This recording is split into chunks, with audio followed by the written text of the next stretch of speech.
Welcome back to the channel, guys. So today we have Steve Wraith, actor, author, and podcast host on YouTube. Steve Wraith. So if you want to jump over to his channel and give it a wee subscription, that would be appreciated. So Steve, tell me a wee bit about yourself.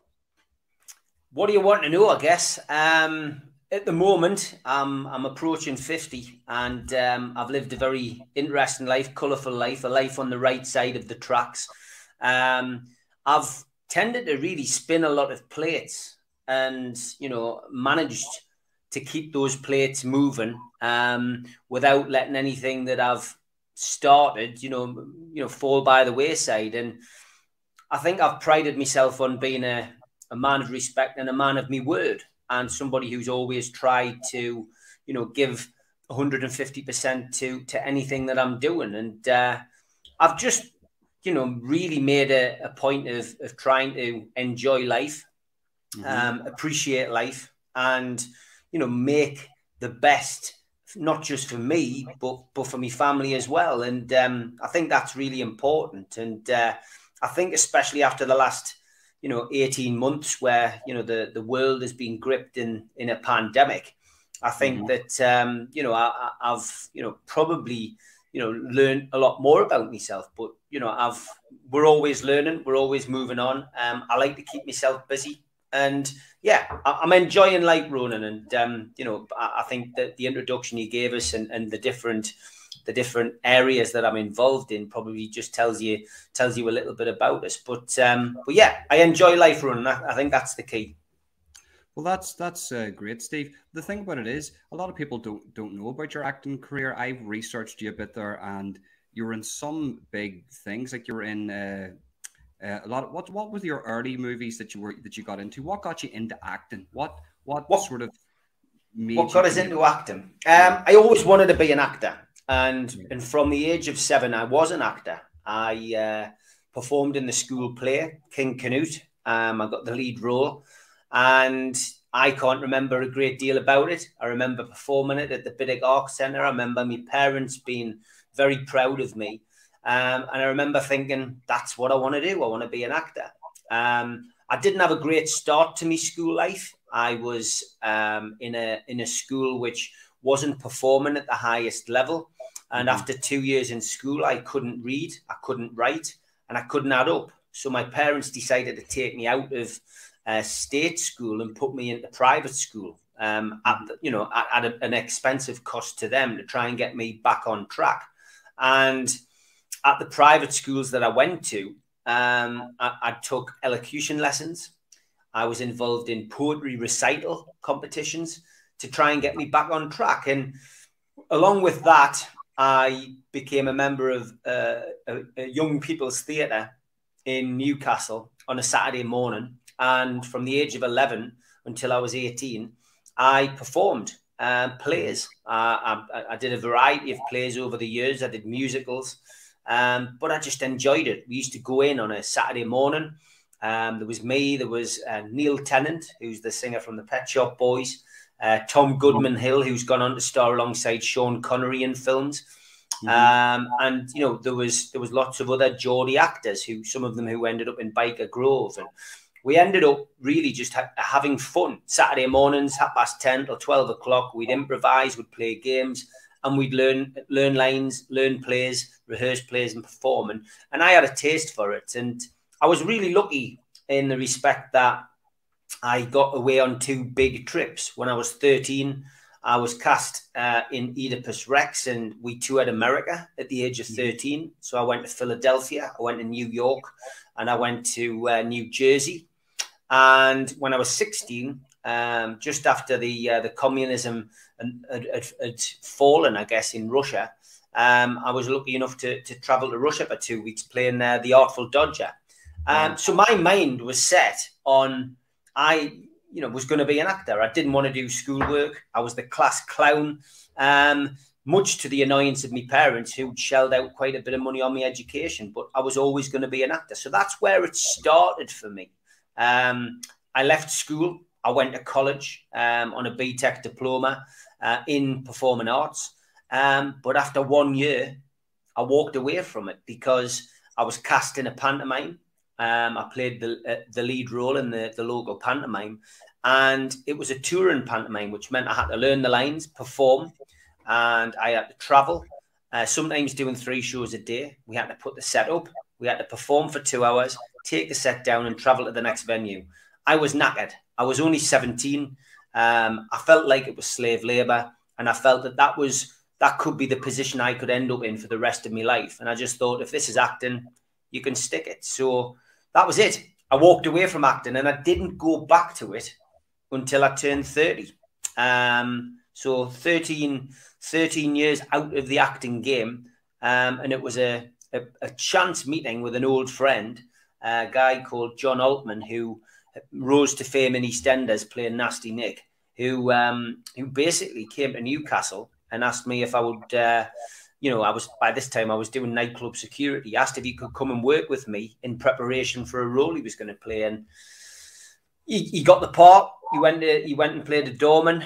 He came up and he performed in Newcastle and Sunderland. And I went to watch him. And on the night out that we had afterwards, he suggested that I go back into acting. And that's how it kickstarted. I went back. I got a job as an extra, which is a supporting artist who stands off camera, from the main event, but doesn't have any words. And I went from there to, I did that for 6 years. I went from there to college and finished the course that I'd walked away from when I was 17. I took an English GCSE in performing arts for 1 year, passed that. And I thought, I'm going to take the degree. So for the next 3 years, I did a full-time degree as well as doing security in Newcastle. And I graduated when I was 39 as an actor. And I got a professional agent, and I've never looked back. So for the last 9.5 years, I've been a professional actor who has been very lucky, because it does take a degree of luck to be cast in some really, really good films. And, Rise of the Foot Soldier, of course, something which, is something I'm immensely proud of. And most recently, probably To Be Someone, which was Quadrophenia 2 with Ray Burtis. I got a really good part in that. But, exciting. But it's, I didn't want to cheat my way in. I didn't want to be somebody who knew somebody who could get us into a film. I wanted to learn the craft. I wanted to go back and do what my original dream was. And I've achieved that. And if I died tomorrow, Ronan, I could say in my lifetime that I've achieved what I wanted to achieve. Wow. But there's a lot of stuff to touch on there, Steve. First thing that I could touch on all the movie stuff there, but one thing that stood out for me there, and I think a lot of people don't have a lot of self-confidence in themselves. So way at the beginning, you said that you struggled with reading and mathematics and things like that. And your mom and dad, you had a very good mom and dad, obviously, who cared for you. So going from that, where you're struggling a little bit in school, to acting, do you think that the acting and the way of reading the script and learning sort of, it came natural then to learn because you were enjoying this learning environment? Do you think that's how you sort of progressed in your academic world? I think we all have a talent within ourselves. You might be very good at laying bricks. I'm not. You might be very good at, kicking a football around. I'm not. I've got, 2 left feet. And you might have the knack of being able to learn a script, which clearly I have. But there's no doubt that move into private education, and I know a lot of people don't agree with private education, but that certainly helped me. My mom and dad's mindset was that as long as I could speak properly and have a conversation with somebody, that it wouldn't go wrong in life.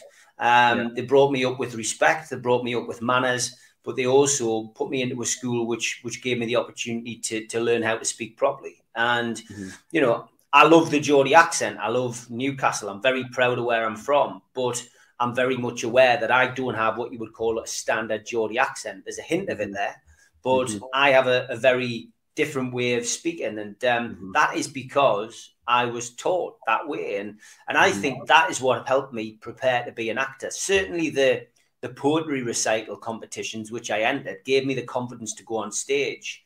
But the enrollment in the youth theatre, which was an outside of school activity, gave me that opportunity to hone my talents and perform on a regular basis. And I ended up with some really, really good parts in that theatre school. I was cast when I was 12 in the adult theatre production of Cider with Rosie. And I've still got the cutting. It was something my grandfather, who's passed away now, sadly, used to have in his wallet, of my very first review in the paper when I was 12. And I got the star billing as a 12-year-old, a wonderful performance by Steve Wraith.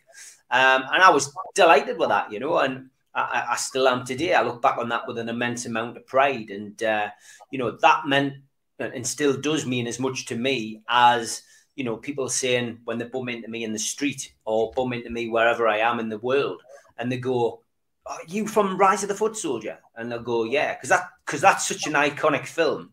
I get stopped a lot, and people go, "Oh, you're the one who got punched his head in with a pool cue or whatever." And it's, you know, you know, every single job you get, you're grateful for. But when I was a youngster, it was an enjoyment, and yeah, I think just, you know, being at school and having that opportunity, I'll always be thankful for my parents. And you said they were good parents. They are very good parents to actually, you know, give me that opportunity. And the school teachers who guided me through that period in my life, I still actually go out and have a meal with them every now and then. So I keep in touch with my teachers because I'm really thankful for what they did.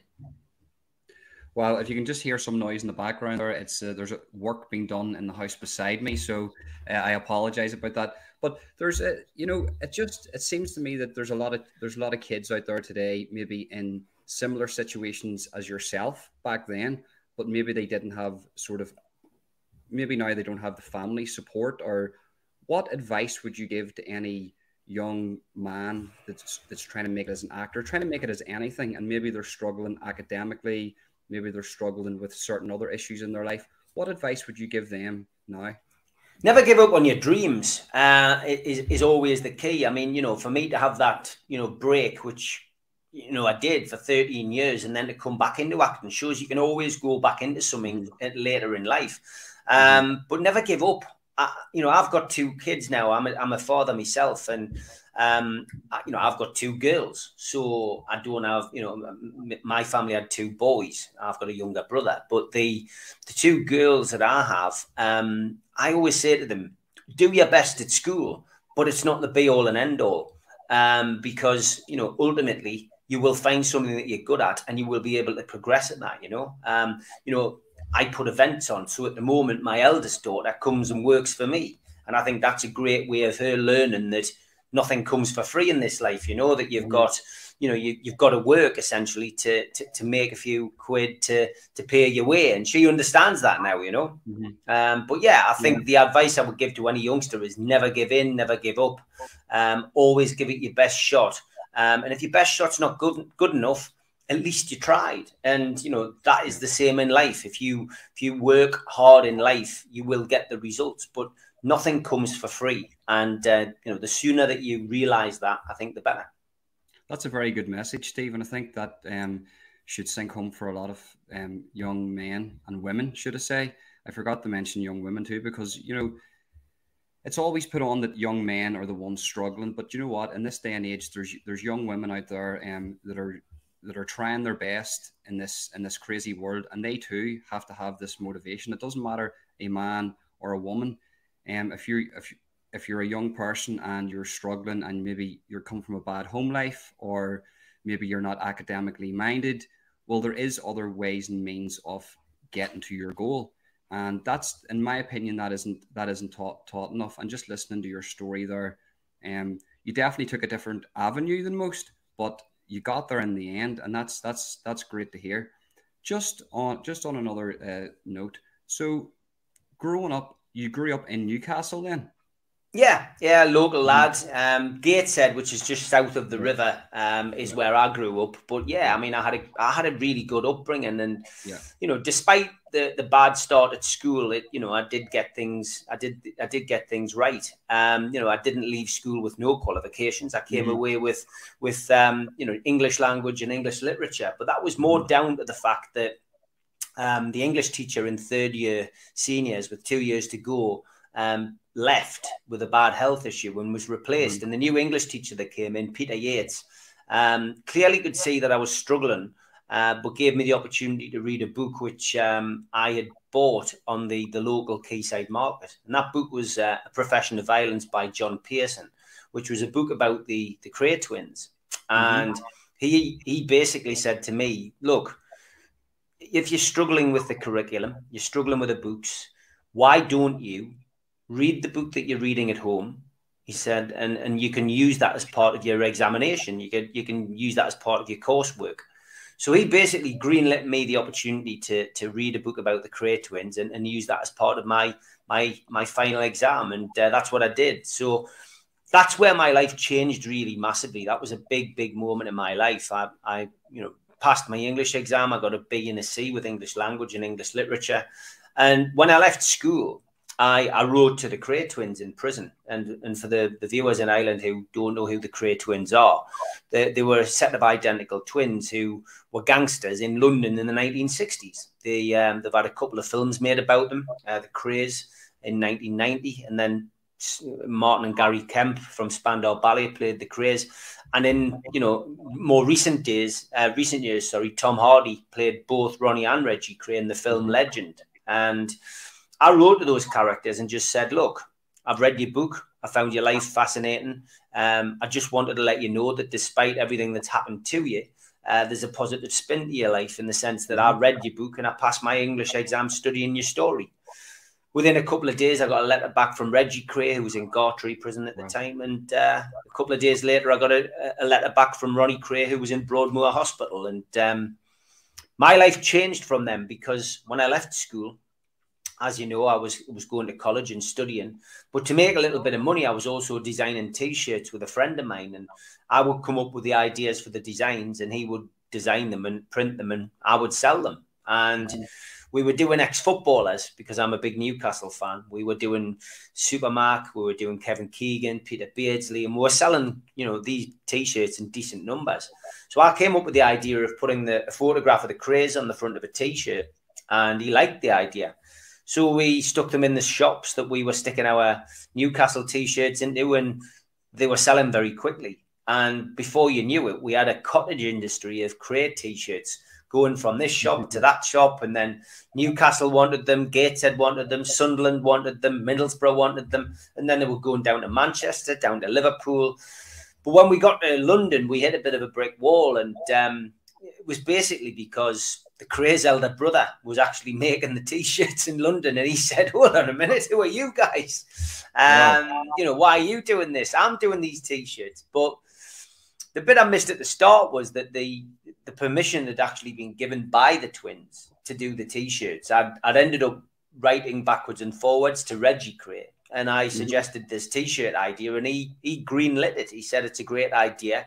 We'll take 70%, you take 30%, and good luck to you. And we did. And people might think 70% sounds a bit harsh, and, these Geordies must be stupid accepting that. But, 35% went to Ron, 35% went to Reg, and 30% went to us. We, of course, had to split ours 15% each. But for a 16-year-old lad coming on 17 who didn't have a job, apart from a paper round in his grandma's shop, it was making me a nice little earner. And from there, I went down to visit them both. And the rest is history. Wow. So let's just to touch on that a little bit. So you're making this money and that's paying the rent. Like, that's making money. I would say at that time, there's the stigma around the Krays, and there's not too many people in Ireland that won't know who the Krays are. Even the younger generation, they're quite an iconic duo, should you say, with all the different types of stories and all the things that they were into. But you're selling these T-shirts and you're in contact with the Krays. One's in Broadmoor, did you say, and one's in Gartree in Market Harborough in Leicestershire. Yes. Yes, and so you're in contact with these guys. And what age are you? At that time, I was 16, going on 17. 16. You were 16. That must have been the only word I could describe that as a trip. Like, that must be like a trip. I'm in contact with these two iconic figures. I'm selling T-shirts for them, and now I've just sort of walked over the top of the brother. I know it was okay that the go-ahead was given to you, but you've sort of just collided with the brother here. He's selling T-shirts. That must have been some crazy world. At 16 years of age, if that had happened to me, I would probably think I'm a celebrity, that I'm talking to these guys. How did that feel to be doing that and to be working alongside those guys and actually making them money? When I look back now, it's quite a remarkable journey, and I must have been quite ballsy to do it. But that was just me. My mother gave us 100% support. My dad was absolutely furious, and it didn't go down well with my grandparents either. But my mom is very much like me. We're more like brother and sister in a lot of ways, and the way that we think and the way that we do things. And I think her mindset was, it'll be a phase and he'll grow out of it. But little did she know that this relationship would grow into the sense that I would end up working for them outside of prison. And my dad eventually did come round because, as the relationship grew and we started making tea towels, we started making bags, the film came out, so there was a huge explosion in interest in the Krays. The Krays then brought their first book out called Our Story with Fred Dinage. Nothing was untouched. I think the only thing that was sacred, we didn't put the Krays image on toilet roll because that would have been disrespectful, but we literally put it on everything else. Pens, rulers, pencil cases, you name it, it all went out there. Posters, T-shirts, replica photographs, stuff with signatures on it, all different things which were starting, things which you would take for the norm now were really just coming into the light. And my dad was starting out on his career in IT at the time, and IT was in its infancy back then. And my dad said, Reg by this point after the film was getting something in the region of 400 letters a day. And what my dad said was, get Reg to give us the addresses, and why don't you build a database? And I'm going, well, what's a database? And he's going, well, if you create a database, I can get me the names and addresses and telephone numbers. I can put them onto what's called a spreadsheet, and it'll make it a lot easier. If you've got a line to sell, then you will be able to highlight those addresses and or highlight those phone numbers, and you just keeps a list. It's a list, a way of keeping a list, but in a more organized fashion. And this is the way to do it. So my dad ended up becoming part of the firm, unbeknown to him. And it was just it almost became a little cottage industry. And the visits to the twins were always very interesting. I mean, Ronnie didn't entertain people a great deal. He didn't get on with a lot of people. He kept his circle very small. So over the course of the 5 years that I visited Ron, I think I visited him somewhere in the region of 11 times, which is quite a lot for Broadmoor. Reggie, of course, I would be visiting him on and off over 10 years, usually once every 2 months. So it became it just became a norm to me, very normal to go and see these people and visit them behind bars. And they were both very different. Reggie was in a prison, so he was institutionalized. When you visited Reg, he'd be in his blue and white prison shirt. He'd have a pair of jeans on, a pair of Reeboks. He would come into a big visiting room and he would sit down. He'd pull out loads of bits of paper out of his shirt pocket, which were notes that he'd prepared for the visit, and he'd start talking business. When you went to see Ronnie in Broadmoor, he was in a hospital, so there was no prison officers surrounding us like there was with Reg. There was nurses, but Ron would come in, and Ron was almost stuck in a time warp. He would walk in with a suit on, usually a pinstripe suit. Could be black, could be blue. He'd have a little hanky tucked into his top pocket. He'd have an immaculate white shirt on. It would still have his RK initials embossed on his breast. He'd have a silk tie on and a gold tie pin, Gucci shoes. He'd have a little He had a little pinky ring on, and he would come in late. He would arrive late, so he made a big entrance. He'd stop at the door, look in, and then he would walk over to you and sit down, and he'd shake your hand and he'd click his fingers, and then someone would come in. A nurse would come over and light a cigarette for him. And then he would ask you if you wanted something to eat or drink. So then he would click his fingers again. The other nurse would come and take your order. And he would sit and hold court. And he would chain smoke, anything from 20 to 40 John Player specials. Never finished a cigarette. Would always get it halfway down and then stub it out and light another one, click the fingers. And he was living in a time warp. He was literally living in a time warp. And the elder brother, Charlie, who doesn't get much of an appearance in the films, he was, of course, a free man. So my relationship with him was completely different. He he opened the doors in London for me. He introduced me to virtually every villain, you know, from the 1960s. I met Bruce Reynolds, the train robber, and Tommy Wisby and Buster Edwards. I got to meet Freddie Foreman. I got to meet Joe Pyle Sr. I got to meet, you know, all of these well-known faces that I'd read about. Frankie Fraser, Mad Frankie Fraser. You know, ultimately, it was the who's who of gangland that I was introduced to over time by Charlie Kray. So doors in London were opened for me quite quickly because of my relationship with the Krays. So it was strange. And the way I always describe it, and have done since I was very young, is that it was almost as if I had the opportunity to read a book, finish it, and then climb inside it and walk through it and meet all the characters and come out of the other side and go, wow, you know, how many people get an opportunity to do that, you know? Not too many people, Steve. And I'll say one thing, I'm listening to you there, and I'm listening, and I want to hear every single word, because to have that opportunity to be around those guys, not just the Krays, but all the other guys that you mentioned, that's priceless. There's no money that can buy you that type of experience and knowledge, should you say. Like what was it like, without talking about this too much, because we could talk about this for 6 hours, I could anyway. Yeah. But what was it like for yourself? You're a young man, and okay, you're not crime affiliated yourself. You're very smart. You're like a sort of like an entrepreneur. You're looking at situations and you're trying to make a life for yourself, and it's working. And then you find yourself in this world of all these old school gangsters. Are they do they have the mannerisms like they have in the movies? Do they act like they are in the movies, or is it completely different? Yeah, I mean, I think if we concentrate on the Kray specifically, I think that, you know, Reggie Kray, as portrayed by, let's say, Tom Hardy, was superb. I think he nailed the mannerisms.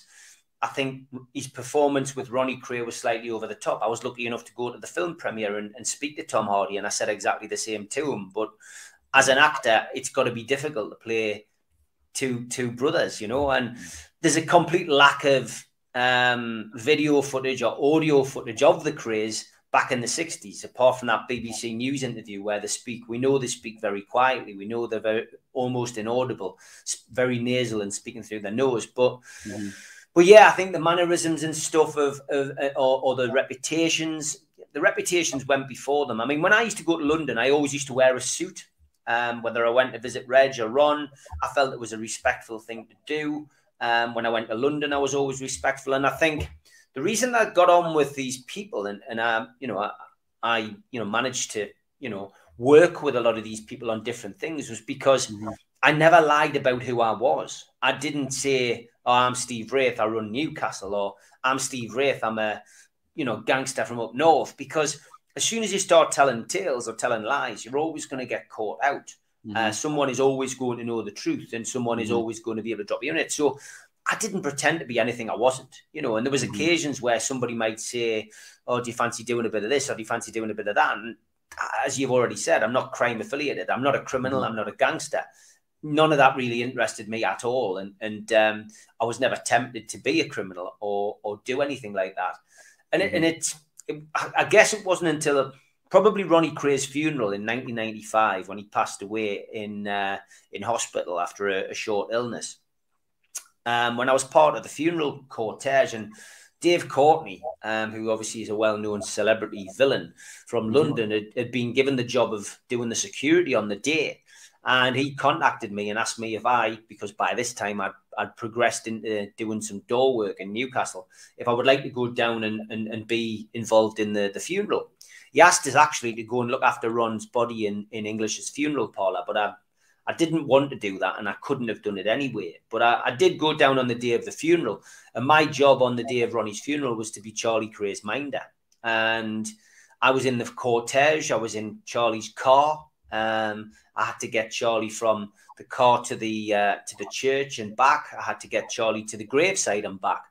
And there's some, you know, very infamous photos of me at the graveside. You can just see Reg is getting, you know, consoled by Charlie, and I'm standing behind them, standing next to Freddie Foreman. And that was the very first day I met Freddie, Ronnie's funeral, because Freddie had been in prison and he was out on early release for the funeral.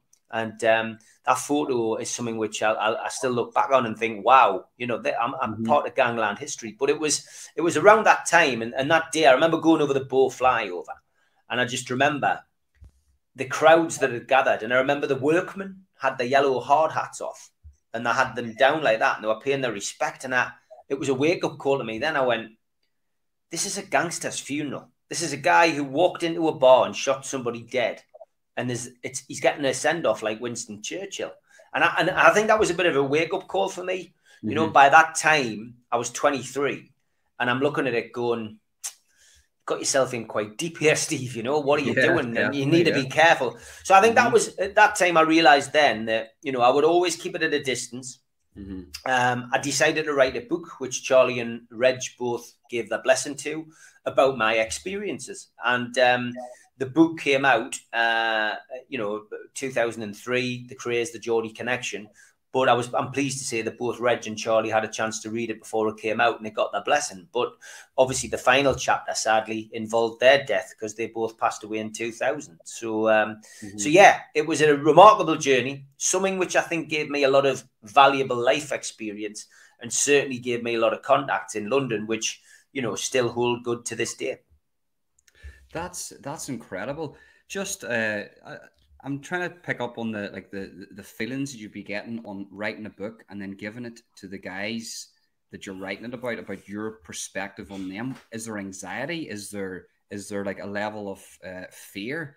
What way are you feeling about that, handing them over the book for them to sort of read this and give their blessing that this can go ahead?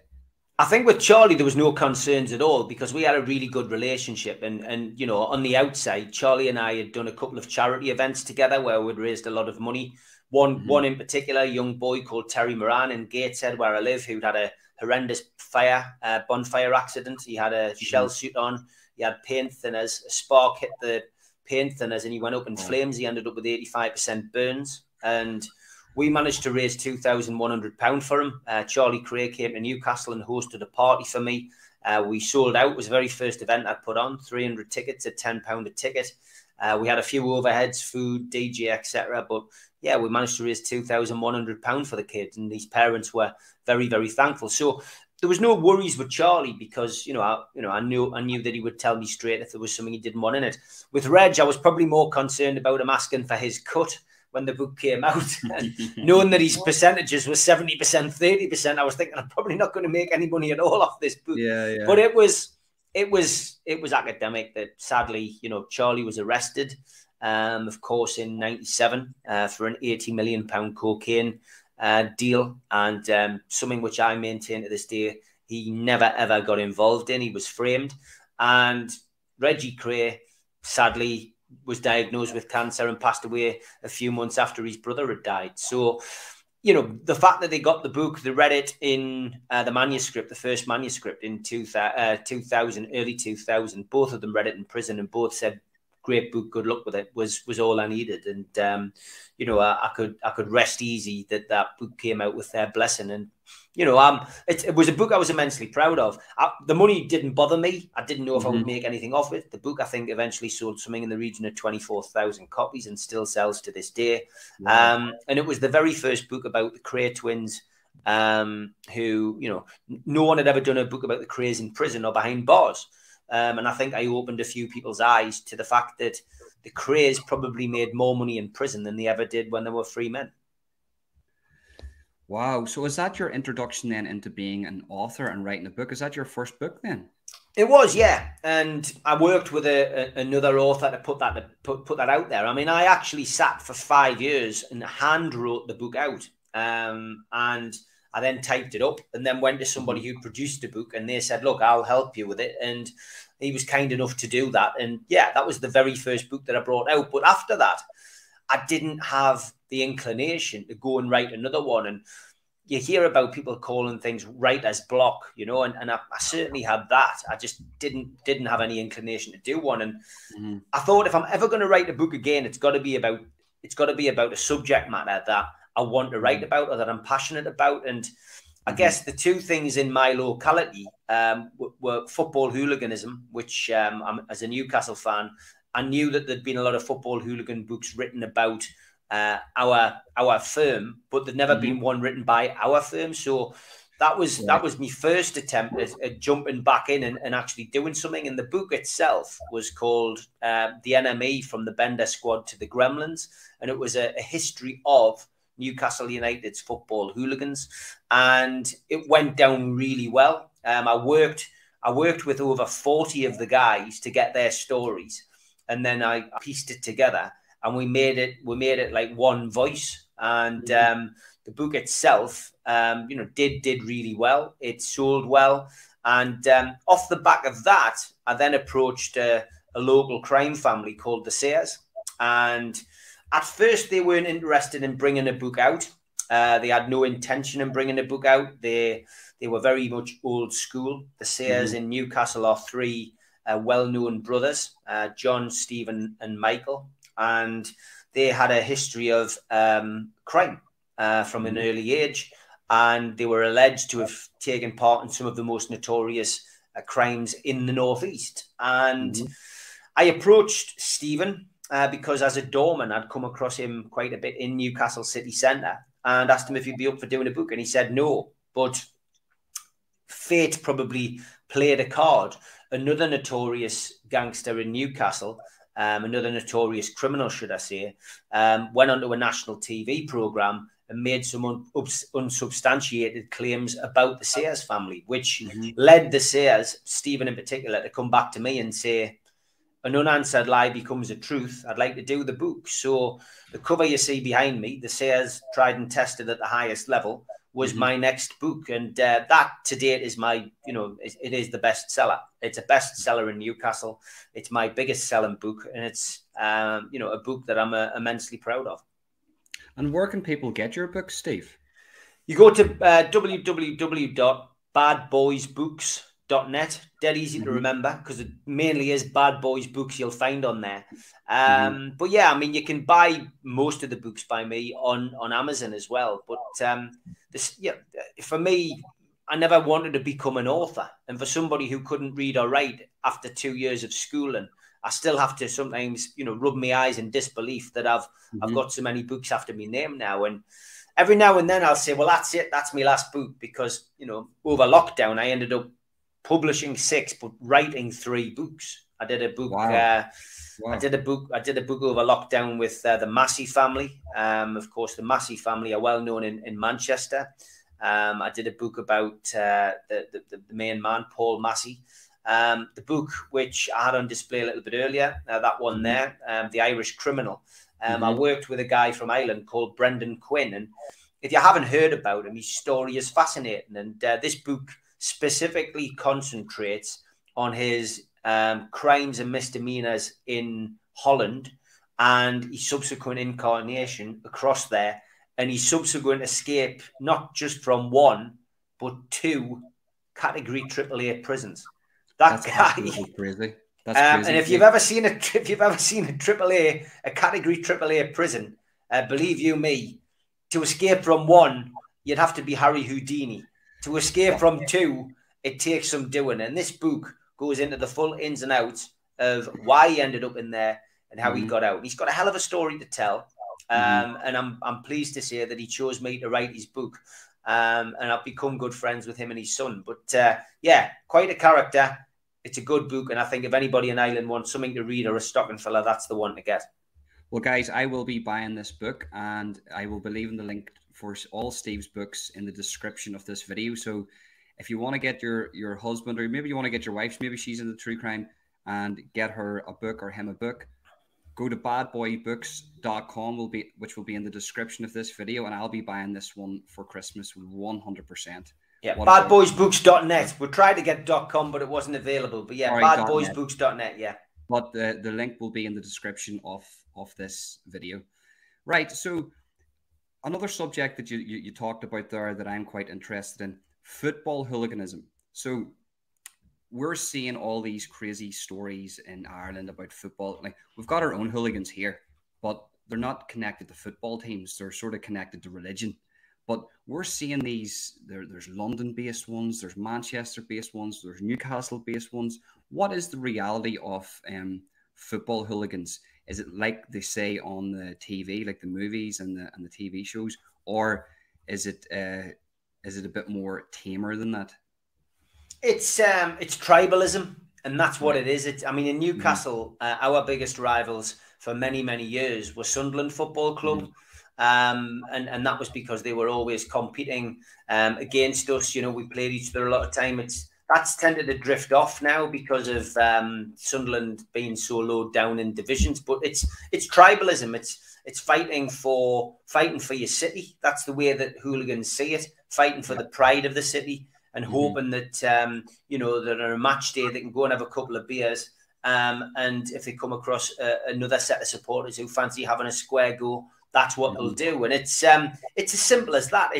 It became quite prevalent in the 1970s, and it's probably a reflection on the you know, the social side of things, but also the cultural side of things in the UK. You know, there was a lot of unemployment, and you know, when the unemployment hits record highs as it did then, and a lot of dissatisfaction, then people are angry, and men are angry, and they need somewhere to go and take out the frustrations, and that essentially that is it. It's as simple as that. And I think, you know, if you're not up for that kind of thing, then you know, you don't do it. But there's a lot of boys, a lot of lads are well up for that, you know.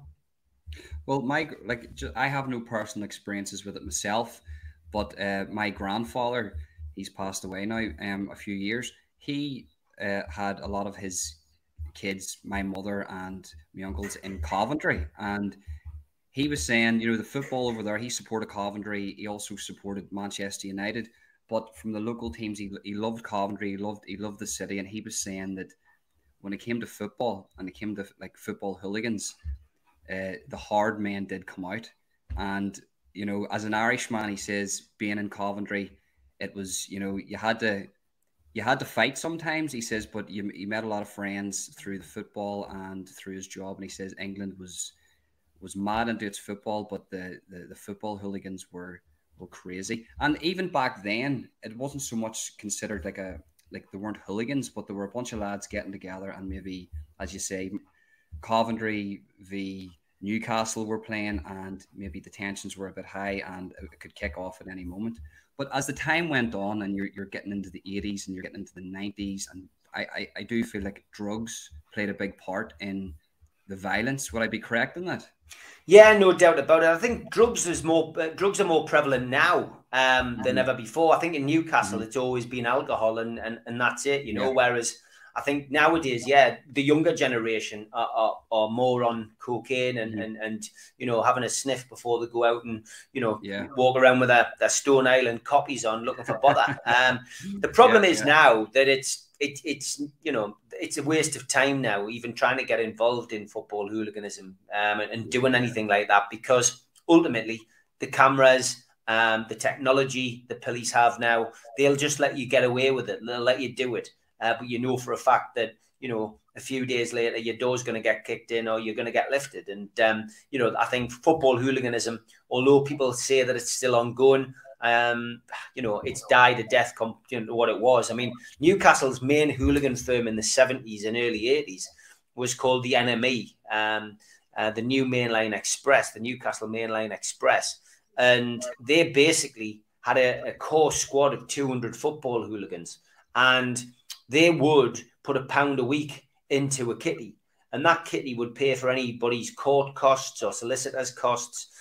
It was run like an organisation. It was run properly. They had a calling card. You have just met the enemy. And, you know, it was very, very similar to what you see in the films like Green Street and, you know, about the ICF or Aberdirty, Millwall, you know, those kind of things, the dramatisation, which had the Millwall football hooligan firm on, you know, very, very similar. And, you know, you would get an introduction, you would go in, you would get to meet the local hard lad, and, you know, it would become, you know, it became a day out. It's, you know, it's something which some people can understand and some people can't. But like I said right back at the start, they see it as fighting for their city, defending the city, and you know, defenders of Newcastle. That's what they see themselves as. And you and I might not understand that, but these people, that's what they think they are, and that's their thing on a Saturday. That's what they love. That's what they love to do. That's what they live to do. And you know, it still goes on in Newcastle. I mean, it's only a couple of months ago that I think it was something along the region of 6 of our lads were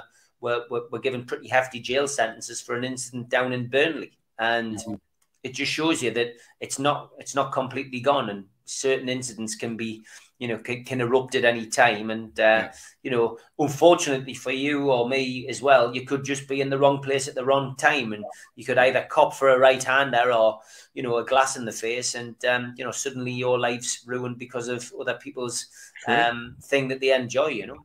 True, that is true. I have an experience with Newcastle fans. I went over to see Manchester United. Over here, you're either a Manchester United supporter or a Liverpool supporter.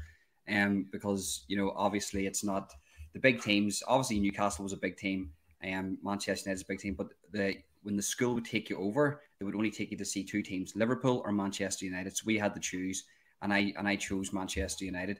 And I remember going over one year, I can't remember the date, and there was Newcastle supporters, and I think it was Nicky Butt was playing for them at the time. Yeah, I think he was, and I remember him coming off, and I was really animated.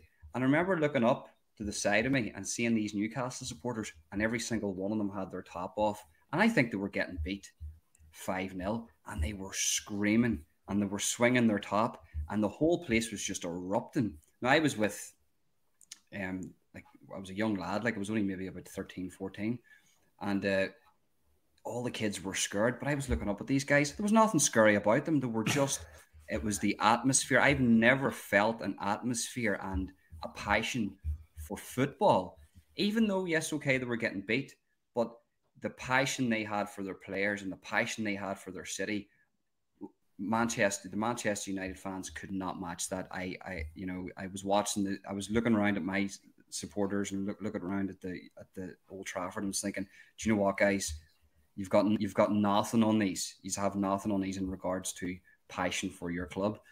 And what is that a big thing in Newcastle in regards to passion for their football club? How do you feel about the whole thing to do with Newcastle now, and, you know, Mike Ashley and things like that? What's your opinions on the club itself? I mean, it's very much like a religion in Newcastle football.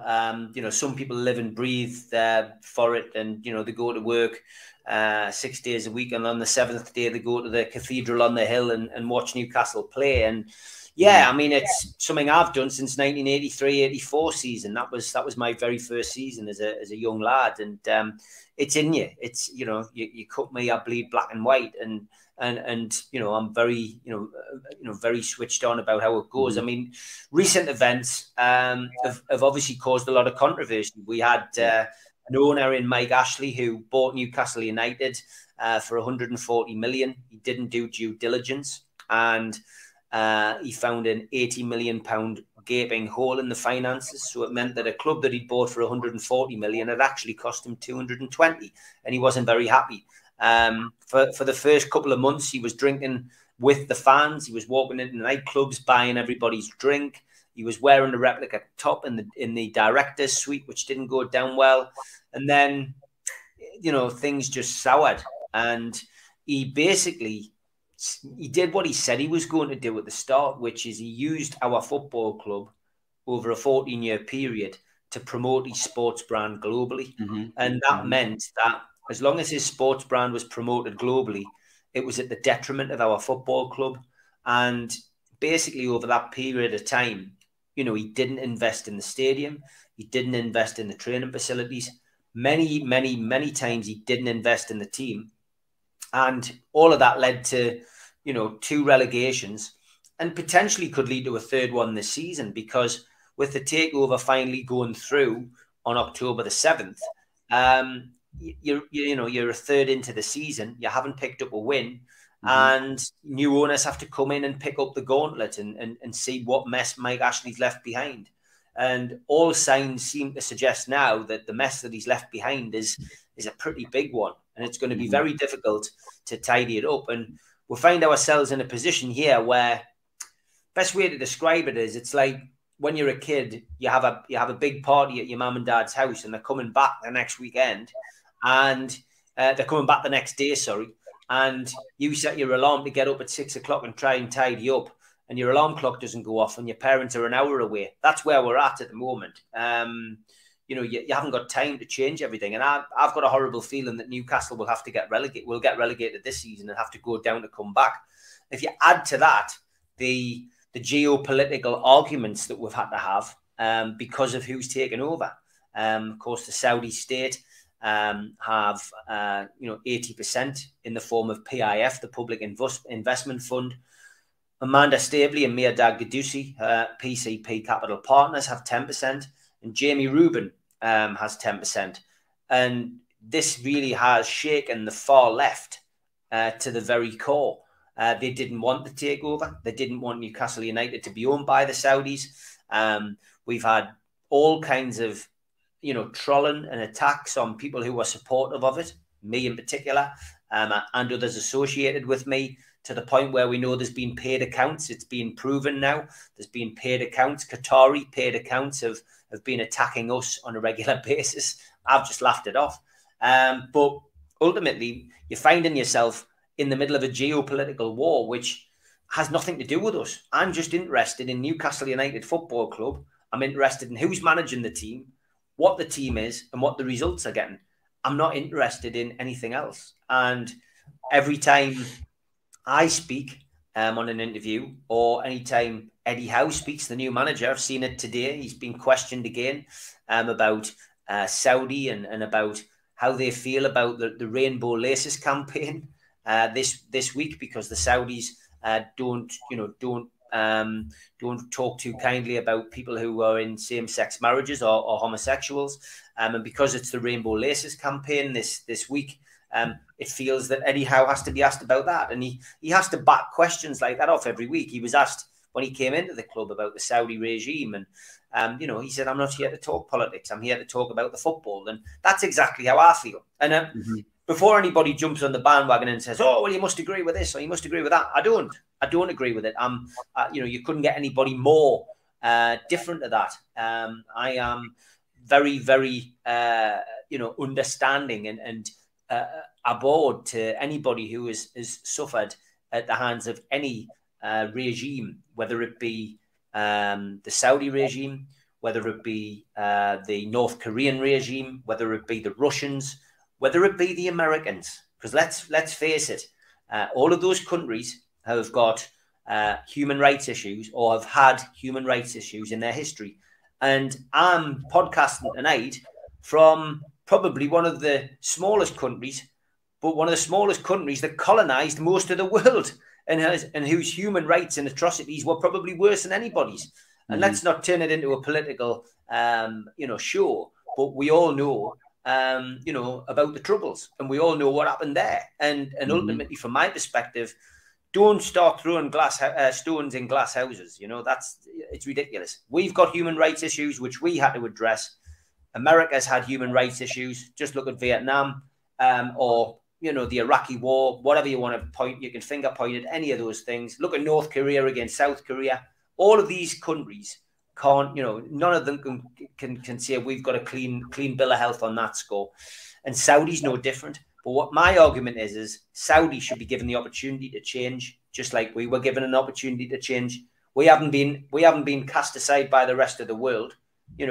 As a country, England hasn't been told, we're not dealing with you. You can, do what you want, but we're not going to deal with you because of your past.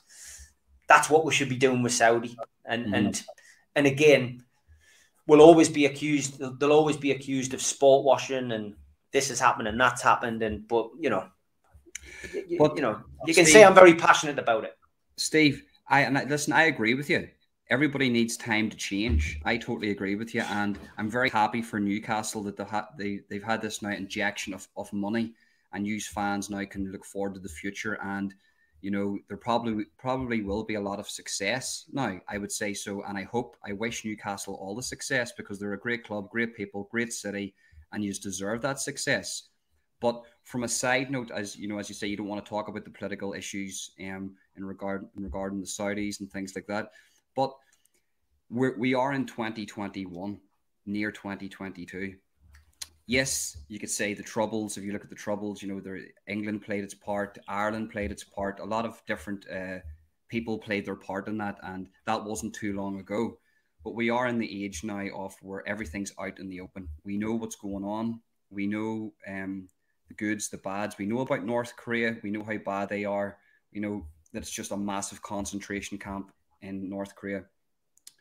But in regards to the Saudis, we do know that they do publicly execute people. I think that's what they do. They still have that there, and I think, isn't it, that I'm not wrong about that? Well, look, I'm not an expert on Saudi at all. We are led to believe that they have certain ways of doing things, but that's their country, that's their choice, and that doesn't have anything to do with Newcastle United. I mean, me personally, and I've spoken about this on more than one occasion, but if it's proved beyond all reasonable doubt that somebody has murdered somebody, then I would bring back the death penalty. I would bring in castration for paedophiles and beasts. 100%. I would bring in or some kind of castration or some kind of injection to never allow these people to do what they've done again. But I just think that there's so much to address, and I think that we run the risk of getting bogged down in well, he did this and they did that, and the Khashoggi thing's a prime example. I mean, that is one case where the widow of Khashoggi kept coming up and protesting against Newcastle's takeover. Again, I sympathise with what she's gone through. I couldn't imagine what it was like for her to find out what had happened to a boyfriend or whatever it was. But from my perspective, that is one case. We don't know the ins and outs of it. No one is being convicted of it, and we just know that he went into the Saudi embassy, and after that, he was dead. But from my perspective, that was in Turkey.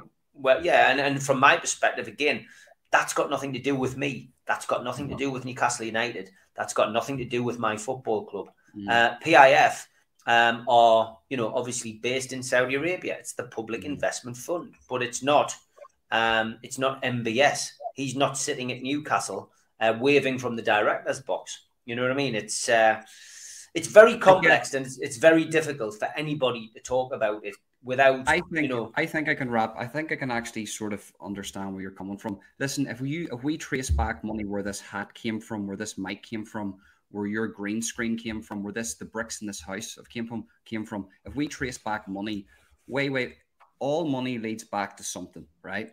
And most money, if there's money involved, there's some type of negative entity attached to money, in my opinion. So if you get an Uber, if you use Uber Eats, or you get an Uber, or if you sit at home with your kids and watch Disney, then you are using something that is owned by Saudi Arabia. So it's one of those situations where you'll see people going, I'm never going back to Newcastle United again because of this, and then you think, well, yeah, but you got an Uber this weekend, mate, when you went on a night out, or you've used Uber Eats over lockdown, or you're sitting watching Disney with your daughter or your son, or you're doing this or you're doing that. And I'm afraid that the Saudis have got that much money and that much influence that, that it doesn't really matter what you say or do. You're always going to be involved in something that the Saudis are involved in. And again, let's look at the British government. They are dealing in arms with Saudi Arabia and have done for many years. There is a working relationship between the UK and Saudi Arabia. And, if they're doing that, then why was the Newcastle United takeover so wrong? Exactly. And you do have a very, very good point there. We can't demonize things. I'm not saying on the small scale, because obviously under no circumstances is the takeover of Newcastle United small, but considering the arms deals that Britain does have with certain countries and certain entities, should you say, that can't be forgotten either, and we can't demonize one and glorify the other. And you're 100% right. Steve, we are coming up to an hour. I like to keep my podcast just around about the hour mark, because people can't really listen by the hour mark. It would be great to get you back on sometime, because you've talked about loads of subjects. I love everything to do with politics, football, hooligans, and true crime, your books. But is there anything else you would like to talk about today? Not really. Just, from my perspective, what goes on the internet, I guess, is something which we could probably finish off on. And it's just the YouTube channels. And this is the reason that I reached out to you. From my perspective, I always feel that, during lockdown, a lot of people did a lot of positive things. You've started your own podcast, and like you say, you speak about a variety of subjects and a variety of things. Likewise, mine is predominantly football. I do Newcastle United, but I do dip into the true crime world because I've got a lot of connections there, and I try to use the more influential figures, the ones who are inspirational figures, those who've gone from, you know, adversity into something more heroic. I did a wonderful one a couple of weeks ago with a guy called Paul Bogey, who was addicted to heroin, managed to get himself off heroin, and then turned from that to he got into the army and joined the Royal Scots Guards. I mean, you couldn't get him any more influential than that and more heroic than that. Yeah. But I guess, you know, what I wanted to say to you is, you know, trolls and being trolled. What do you make of that? And I'll turn it around on you and ask you a question. What do you make of that situation? Because it's interesting. You say you don't read the comments and you don't read the things that people post on your videos. Sometimes I do. Like this past week, I've dived into it a bit more. But you know, in regards to trolls, sorry to interrupt you there, by the way. No. In regards to trolls, like if you asked my wife what bothers me, she would say like it would take a sledgehammer to hit me over the head with a sledgehammer just to get my attention. I'm not really bullied easy. I'm not sensitive. I should be more sensitive towards people. That's probably one of the issues that I have in life, is not being sensitive. If I'm just going to be honest, I would read a comment, I'm going to murder you and your whole family, which I've had. And somebody said that they lived and they knew where I lived, and they sort of posted where I lived. And I just switched off the comments and just got about my life, and nothing ever happened. Where some people could take that very sensitive. Some people could ring the police, and that's okay. It's good to be like that too. But what I've noticed is what reading through certain other people's comments, I've noticed that there definitely is a network of people working together, whether they know it or not, but they are working together, and they're trying to just manipulate and start wars in the comments section and start rumors and lies about everybody. But that does not affect me in the slightest. It never has. I'm like that on YouTube. I'm like that in real life. It just does not affect me at all. Yeah, it's interesting. I mean, for me, I did a documentary during lockdown about the trolls that we had throughout the takeover, and we called it "Think Before You Tweet." We did a professional documentary during lockdown. We actually located a few of our trolls. We highlighted these people. We knew who they were, and we actually got two of them to come on screen, and we got them together in the room. They'd never met face to face. And it's one, I mean, I'm not one for pointing to my podcast channel, but if you went to my podcast channel, Steve Wraith, and just searched "Think Before You Tweet," it's not monetized by me. I deliberately haven't monetized it. But what does happen with it is the more views it gets, it raises money for charity. It's well worth a watch, but watch it for a social experiment. And I think I'm more than happy to come back on and speak to you about other stuff, and we can discuss this after you've watched it. But it's a fascinating watch when you see two people who wholly admit that they were trolling. They trolled me and they trolled each other. See what it's like when you get them in a room together and actually get them to converse. And I'm sitting in the middle. And it's a fascinating watch. It's called "Think Before You Tweet." I would advise people to give that a watch. But yeah, Run, more than happy to come back on. It's been a pleasure to come on. I'm glad I reached out to you. And as I say, the reason I reached out to you was because I've seen a few of your podcasts, and I didn't want you to get sucked into some of the negativity which has been surrounding our side of the water. And I just felt that you deserved maybe a chance to, you know, have a chat about something which had nothing to do with that. But the troll thing was interesting because it's something that affects us all. It doesn't matter whether you're the true Geordie, whether you're Ronan, whether you're Steve Wraith, you know, whether you're James English.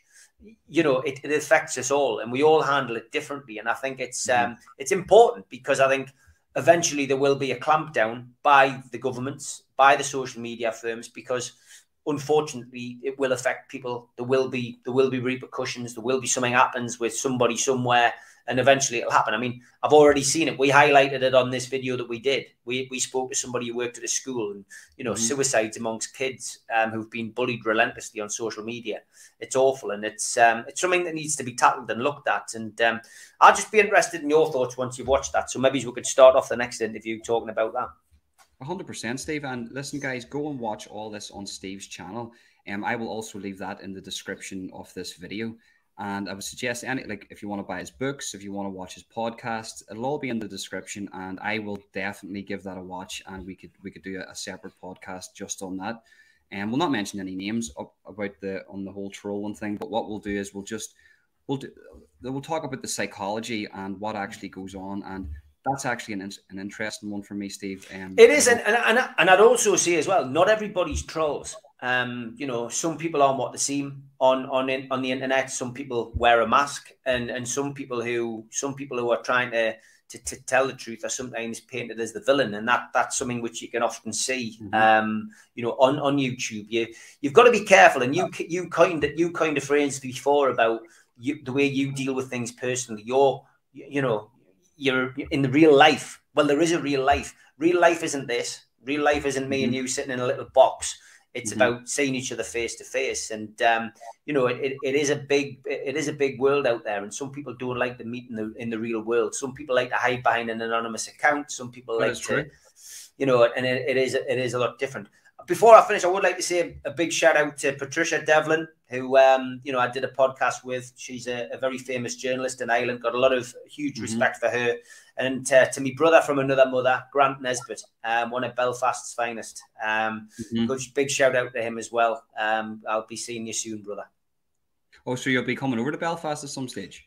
Definitely, 100%. That is the plan. I promised him I'll come back over. I did a show out there many years ago with Carlton Leach and Dave Courtney, and me. I hosted it, and I met up with some interesting people out there. It was fantastic. And yeah, I'm planning on a trip over with Brendan Quinn at some time. It's about time we came over, and maybe he's had a pint of Guinness. I haven't had a pint for 10 years, so maybe it's time to have a pint of Guinness for me. Trip over there. I love the Guinness. I love the Guinness. I don't know what it is.